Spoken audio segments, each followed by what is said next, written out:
I want to go back to 2013. You wrote a rant about homelessness in San Francisco, and obviously we can look back at that and say that was a pretty tone-deaf rant. You're talking homeless people as degenerates, likening them to hyenas. So obviously this post got a lot of bad attention. Take me to your head. It's 2013. Sure. What were you thinking?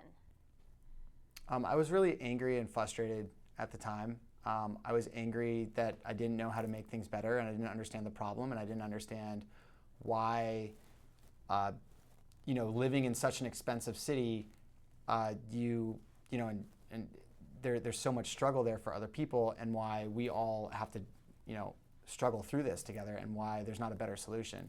And I think looking back at it, when you kind of look at the post, it certainly just seems like there was a lack of empathy. Totally, it was insensitive and it was ignorant at best.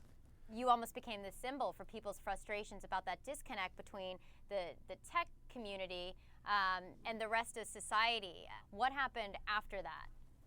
Well, I think the situation really showed, it wasn't just a momentary flash in the pan of this guy was mean. It showed a flaw in my character that I really did not understand, like this whole other world of people out there that were struggling and living a much different life than I live. You made a decision to go try to learn more about the homeless community and get involved. Take me through what exactly you did. So I made a bunch of short-term and long-term solutions. Some stuff we worked on was like putting Wi-Fi in shelters, where we were like the first program to ever do that in San Francisco, and now it's generally thought of as like the way we want to go. I worked on different housing solutions. I worked on different workforce empowerment projects. I worked on different transitional housing projects.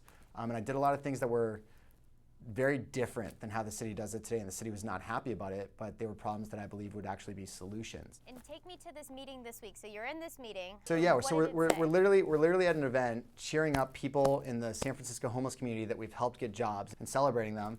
And I get a text from a friend who's like, dude, WTF, TechCrunch, this is BS, written on TechCrunch about things I wrote 3 years ago. Because Twitter's now hired me, and they were making fun of Twitter for hiring me, and then they were just rehashing everything, and then just looking at my entire life. And I knew immediately after reading that, I was like, I'm going to be fired. How do you survive this?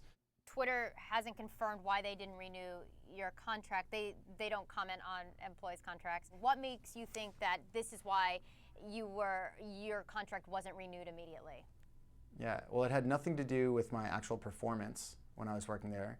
Had nothing to do with my interpersonal relationships with anyone else inside the organization.